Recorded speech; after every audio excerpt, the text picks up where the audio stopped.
नमस्कार। इन खबर में आपका स्वागत है।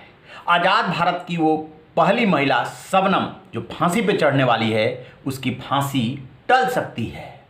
आखिरकार क्या कारण है? कैसे उसके फांसी को टलवाने की कोशिश हो रही है? क्या वो अड़चन स्टैंड कर पाएगी? क्या होगा आगे? इसके बारे में हम आपको बताने वाले हैं। दरअसल शबनम के मामले में एक बड़ी कानूनी अड़चन आ गई है।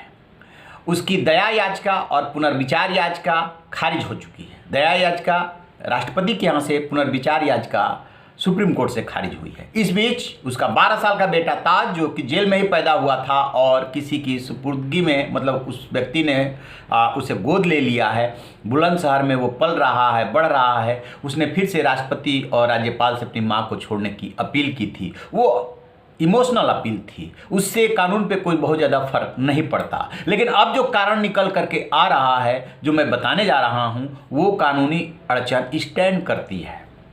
दरअसल हुआ क्या है कि जो भी पुनर्विचार याचिका या दया याचिका खारिज हुई है, वो शबनम की हुई है। जो उसका प्रेमी है सलीम पठान, उसकी पुनर्विचार याचिका अभी भी सुप्रीम कोर्ट में पेंडिंग है। तो अब आप सोच रहे होंगे कि दोनों को फांसी की सज़ा हुई है, अलग अलग फांसी की सज़ा हो सकती है, उससे शबनम का क्या रिश्ता है? दरअसल आपको याद होगा, निर्भया कांड में जब बार बार आरोपी जो थे, जो सजा याफ्ता थे, जिनको फांसी की सजा होनी थी चारों, वो सुप्रीम कोर्ट से लेकर के राष्ट्रपति के पास कभी पुनर्विचार याचिका, कभी कोई और याचिका, उधर राष्ट्रपति के यहाँ दया याचिका डाल रहे थे। उसी दौरान एक सवाल उभरा था कि जब मामला एक हो और फांसी सबको हुई हो, तो जिसकी पुनर्विचार याचिकाएं या दया याचिका लंबित नहीं है, उनको फांसी दे दी जानी चाहिए। इस पे खासी बहस हुई और ये भी बात उठी थी कि ज़रूरत हो तो कानून में संशोधन हो, लेकिन कुछ हुआ नहीं।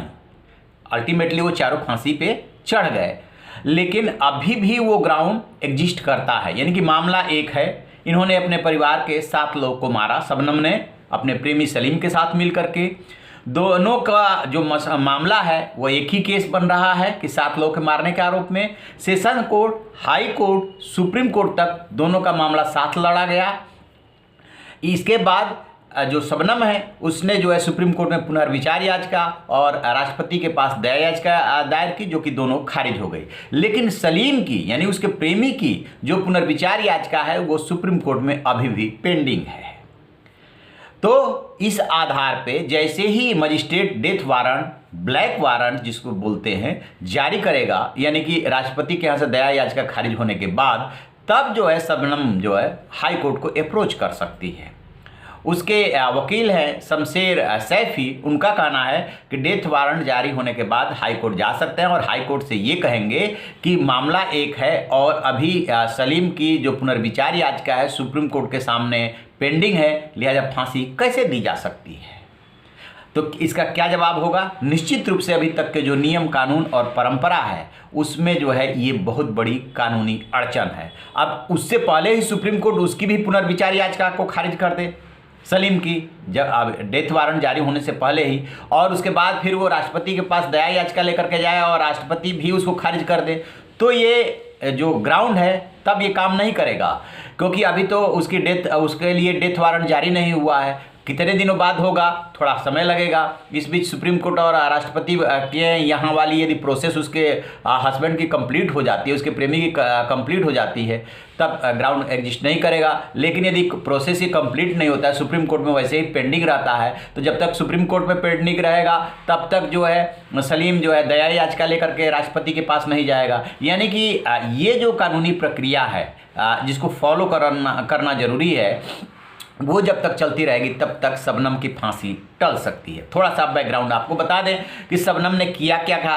तो अमरोहा के बामनखेड़ी गांव में शबनम का गांव के ही एक लड़के से इश्क हो गया था।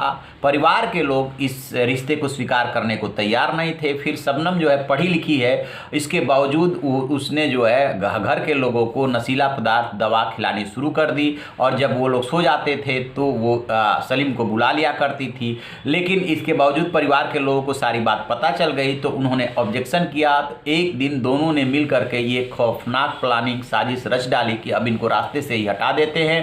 फिर शबनम ने उनको नशीला पदार्थ, दवाई दी और खाने में वो सो गए। इसके बाद दोनों ने मिल करके कुल्हाड़ी से सातों को काट डाला। उसमें एक छोटा बच्चा भी था, उसका गला दबा करके मारा गया था। अब ये केस खुलता कैसे? सुबह जो है शबनम 100 के बीच में रो रही थी और ये शो कर रही थी कि लूटपाट के लिए लोग आए थे, इन सातों को मार डाला। लेकिन पुलिस को तुरंत डाउट हो गया था कि ऐसा कैसे हो सकता है कि परिवार के 7 लोग मारे जाए और एक महिला को उसी परिवार के खरोच तक ना आए। लिहाजा जब उसका मेडिकल जांच कराया गया, पुलिस को ये बात गाँव वालों से ही पता चल गई थी कि कुछ चक्कर है। मेडिकल जांच कराया, उसमें उसकी प्रेगनेंसी निकली थी और उसी आधार पे पूरा केस खुल गया था। जब कड़ाई से पूछताछ की गई थी तो शबनम ने टूट करके सारी बात बता दी थी। ये rarest of the rare case में आता है, एक्सेप्शनल केस है। लिहाजा सेशन कोर्ट ने 29 सेकंड में ही इस फांसी की सजा सुना दी थी और जो हाई कोर्ट सुप्रीम कोर्ट भी उसे रिलीफ नहीं दे पाया था, सब ने उस पर मुहर लगा दी थी। क्योंकि कोई भी जब सुनेगा उसका अपराध तो कहीं से भी वो रहम के काबिल नहीं है, ये मान के चलिए। इसी आधार पर राष्ट्रपति ने भी उसकी दया याचिका ठुकराई थी। चलिए देखते हैं आगे क्या होता है। जैसे कोई अपडेट मिलेगा आपसे साझा करेंगे। आप रहिए ना बेखबर, देखते रहिए इन खबर। Thank you.